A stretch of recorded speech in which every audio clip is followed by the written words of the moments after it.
اعوذ باللہ من الشیطان الرجیم، بسم اللہ الرحمن الرحیم۔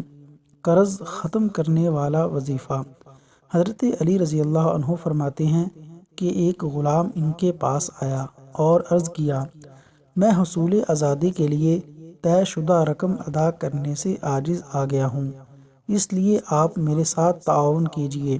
انہوں نے فرمایا، کیا میں تمہیں وہ کلمات نہ سکھا دوں جو مجھے رسول اللہ صلی اللہ علیہ وسلم نے سکھلائے تھے؟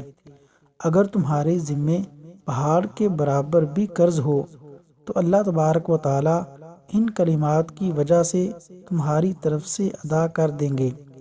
فرمایا، تم کہو، اللہم اکفینی، اللہم اکفینی بحلالک عن حرامک وَأَغْنِنِي بِفَضْلِكَ عَنْ سِوَاكَ وَأَغْنِنِي بِفَضْلِكَ عَنْ سِوَاكَ۔ سنن ترمذی۔